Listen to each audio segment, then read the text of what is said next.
This Family Life News podcast is made possible by the support of listeners like you. Next on the 5 o'clock report. There's a difference between ending a war and winning a war. You must follow the law. The EPA must be better stewards of tax dollars. You are engaging in criminal behavior, they gotta go. We've definitely gotten a lot more snow this winter. I'll do the entire backyard, whatever you need. I'll do it for free. Now, let's go to the newsroom. Good afternoon and welcome to the broadcast. I'm Family Life News anchor Sarah Harnish. Israel's cabinet will vote tomorrow on a ceasefire deal with Hamas. So far, it looks favorable. Right now, the read is that on both sides, they're saying that they are committed to this. One of the holdups, the amount of prisoners Hamas is releasing. Everyone is delighted to see the possible release of 33 Israeli hostages. The problem is that there are an additional 65 Israeli hostages that are still being held in Gaza that are not part of this deal. On the other side of the argument, the Wall Street Journal says the release of hundreds of Palestinian prisoners could reinvigorate Hamas. There's a difference between ending a war and winning a war. And one of the concerns here is that Israel could end this, but without defeating Hamas completely. If this deal gets signed, prisoner swaps could start as soon as Sunday in Southern California. The National Guard aircraft are at work to drop water on the wildfires. Winds are easing up today, giving crews a chance to make more progress. Some wildfire evacuation orders have been lifted. State Attorney General Rob Bonta is promising charges for price gougers and looters. You must follow the law. 30 people are still missing and may be deceased. Senate committees spent the afternoon hearing more from Donald Trump's cabinet picks, including the man tapped to head the EPA, former Congressman Lee Zeldin. Zeldin accused today of flip-flopping on the environment. EPA is supposed to have families be able to sleep at night knowing their air is clean and the water is safe and their future is protected. Zeldin said he believes in all of those things, but he doesn't agree with nonsensical regulations. The EPA must be better stewards of tax dollars, honor cooperative federalism, and be transparent and accountable to Congress and the public. Comments are rolling in on President Biden's goodbye speech last night.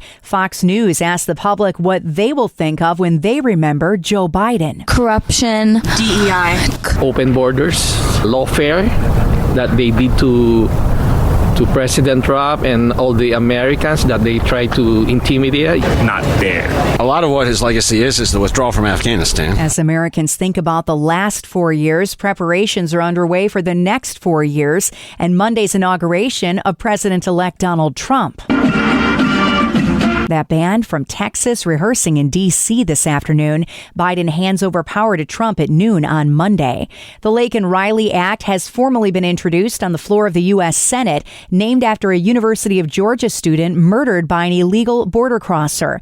Under it, illegal immigrants who commit a crime could be sent home. Progressives complain that this is a slippery slope because you're threatening to deport people who have just been charged with a crime, and that could incorporate some people who are actually innocent. But Pennsylvania Democrat John Fetterman says deporting violent criminals should not be controversial. If you have a criminal record and or you are engaging in criminal behavior, they gotta go. The bill already passed the U.S. House and this week passed a second hurdle in the Senate that brings the bill up for debate.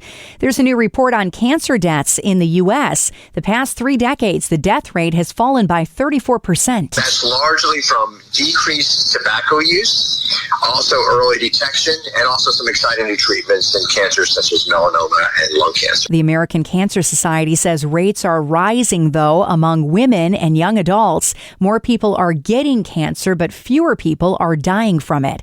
The FDA just authorized Zyn nicotine pouches to be sold. This comes after the agency said they conducted an extensive scientific review on the pouches' safety. The agency said it found the pouches posed a lower cancer risk than cigarettes. cigarettes and other smokeless tobacco products, and also found it could help with cigarette smokers trying to quit. And talk about an incentive to get to school in Michigan. Students who get perfect attendance at Detroit Public Schools Community District high schools will be paid $200 every other week. Officials say the initiative is being put in place to combat chronic absenteeism. Students are eligible to receive up to $1,000 if they don't miss any classes in 5 different 2-week periods between now and March 21st. Still to come on the 5 o'clock report, winter-weary snowbelts. Buffalo Bills fans can't wait for Sunday. Josh Allen weighs in. And headphones on motorcycle drivers in Pennsylvania. A bill is in the works. Those stories after weather with Kevin Williams. After some evening snow and flurries taper, we'll have just a stray flurry overnight tonight with plenty of cloud cover. The low temperature 20 to 25. On Friday, clouds. In some areas, break for some sunshine, especially southern and eastern Pennsylvania. Any early flurries in. High temps 30s. Saturday, turning out cloudy, wet snow, and some developing rain as the day wears on. High temps 30s to near 40. But much colder air arrives on Sunday. We're still on target for the coldest air of the season to date, coming up early next week. Thank you, Kevin. It is the snow that doesn't go away. Checking the stories, making news where you live across New York and Pennsylvania. More on the snow. About 2 feet of it is on the ground around Lake Erie. These Fredonia residents have mixed reaction to the wintry weather. We've definitely gotten a lot more snow this winter. Our pipes keep freezing, which is not fun. I'm a big skier. When it's good, you got to go grab it. You know, take your mental health days, go up to Holiday Valley, get that skiing in, that fresh pow. It's only January 16th, and some of the south towns of Buffalo have already seen over 100 inches of snow since the start of the year. After the snow comes the cold. Some of the coldest temperatures we've seen in almost a decade arrive early next week. The Buffalo Bills are getting ready for their big playoff game Sunday against the Baltimore Ravens. Quarterback Josh Allen says he likes his team's chances, but they got a really good team too. That they're playing this week for a reason. Their defense the last really 8 to 10 weeks has been superb. The Bills-Ravens game is set for 6:30 Sunday night on CBS. January is Human Trafficking Prevention Month, and one northeastern Pennsylvania community is making an effort at raising awareness. A rally was held yesterday at the Stroudsburg Courthouse Square. Kim Lippincott with the Monroe County DA's office. I think it's more prevalent than we realize. It's happening under our noses. A lot of times victims don't realize that they're victims of human trafficking, so they're not really identifying as victims or reporting to law enforcement. Experts say the illegal immigration crisis in this country the past 4 years has exacerbated the human trafficking problem. A proposed bill in Pennsylvania would let motorcyclists wear headphones while riding. State Rep Zachary Mako says the law needs to be updated to reflect the current times, since wireless headphones are popular and Bluetooth speakers are now built right into helmets. Under current law, a motorcyclist can only wear a headset that provides sound through one ear. Next at 5, faith under fire. When Donald Trump takes his oath of office Monday, it'll be the first time in a long time that the GOP has controlled the White House, the House, and the Senate, all three at the same time. We got analysis of what is likely next from Mark Caleb Smith. The political science professor at Cedarville University last summer predicted the Republican sweep that was on the way. Let's listen in. Well, there are a couple of things going on. I think when we look at elections as political scientists, I mean, we focus often on sort of the big picture, what's happening in the context. What does the political environment look like? For the Democrats, it was a pretty difficult political environment. I mean, inflation was still presenting significant problems. Joe Biden had struggled in significant ways, not only in terms of his capacity, but in terms of how he was dealing with certain foreign affairs crises that were unfolding. The question, though, anytime, of course, is when you have actual candidates, things can change. And Donald Trump is uniquely polarizing, probably, compared to almost any other political figure in American history. Have there been presidents-elect who have been this active during this couple of months period leading up to his inauguration? Not that I can recall, honestly. And I think there are a couple of things happening that it makes some sense, even though we haven't seen anything like it historically. I think the fact that Donald Trump was president before means that he already has a relationship with many of these foreign dignitaries and heads of state and diplomats and other people. he can call on those relationships, then I think that really simplifies the process for people who are trying to get to know the new administration. And so in that sense, it doesn't surprise me that he's kind of hit the ground running, so to speak, actually trying to get things much more proactively engaged than he did last time. And I think in some ways it makes perfect sense. I think right now Donald Trump is speaking for America more than anyone else. And I don't think we've really ever seen something quite like that. It has been really strange. And I think you could argue Trump is already affecting policy and already affecting world affairs in a lot of ways, that it's highly unusual. What should we be watching for in the dynamics on Capitol Hill? Not expecting very many Democrats to cross over and support some of these policies.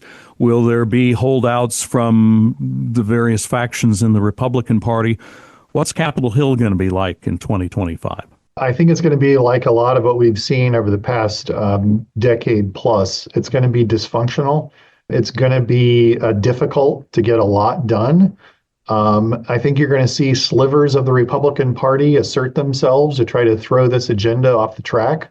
And so whether that's sort of the Freedom Caucus kinds of folks like Chip Roy, who's been making a lot of discussions about spending, or whether that's more sort of moderate Republicans who are willing to exercise their muscle right now, I think you're going to see some controversy, especially within the House. And so, I think the Republican leaders in Congress, I think Mike Johnson and John Thune both have a really difficult job of keeping that coalition together.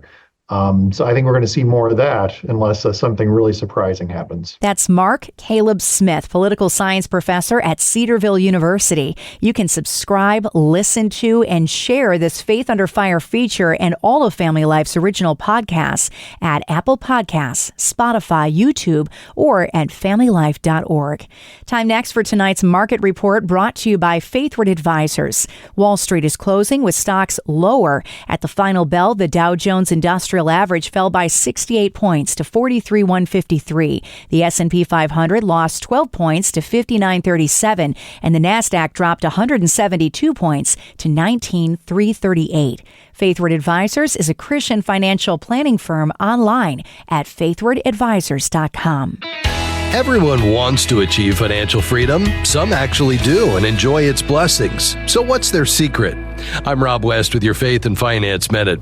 Those who've learned to manage money wisely know there's one non-negotiable requirement for achieving financial freedom. It's learning how to live within or actually below your means for a very long time. That enables you to save for the future. Christians have an advantage here, but sadly, many don't use it. It's knowing that God will provide for our needs. We can find freedom and contentment in that. Hebrews 13:5 reads, "Keep your life free from the love of money and be content with what you have, for he has said, I will never leave you nor forsake you." If you want financial freedom, pray for contentment. God will provide that too. Discover the best Christian financial articles, podcasts, and videos by visiting our website, faithfi.com, or by downloading FaithFi, Faith and Finance from your app store. Coming up on the 5 o'clock report, an act of kindness for an elderly woman goes viral and leads to a lifetime of lawn care. That story after weather with Kevin Williams. The disturbance that produced some snow today will be departing this evening, and quiet weather will end the work week with more moderate temperatures. The call for tonight, a bit of snow early, then a couple of flurries overnight, low temps dropping to around 20. Tomorrow, perhaps a morning flurry, clouds, a few intervals of sunshine, especially central and eastern Pennsylvania. High temps, mostly 30s. Saturday, turning cloudy, wet snow mixed with rain will develop. High temperatures, 30s to near 40, turning much colder on Sunday. And then comes the floodgates being open for Arctic air that'll put us in the deep freeze next week. Thank you, Kevin. Finally at 5, a TikTok landscaper just raised tens of thousands of dollars for an elderly disabled woman who struggled to mow her lawn. The viral account SB Mowing is run by a young man named Spencer. He was visiting an elderly woman who is being slapped with a $240 fine for not keeping up with her overgrown yard. So I can mow all this. Yeah. Yep, I'll do that. And then, I'll do the entire backyard, whatever you need. I'll do it for free. I won't charge you a penny. Thank you. Off Spencer goes with his landscaping tools. His 6-minute video accumulated 94 million views.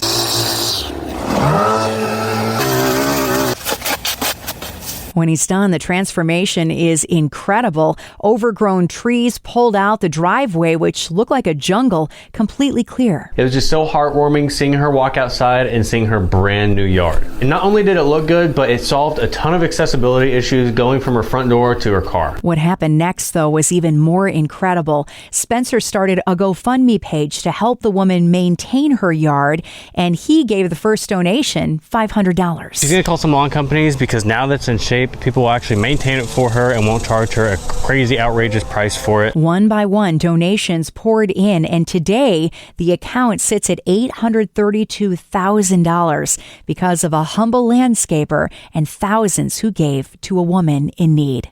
And that's the world that we live in for Thursday, the 16th of January. I'm Sarah Harnish, and this is the 5 o'clock report on Family Life. Thank you for listening to this Family Life News podcast. If you've been encouraged by what you've heard, please share it with others and click the subscribe button to automatically receive future episodes.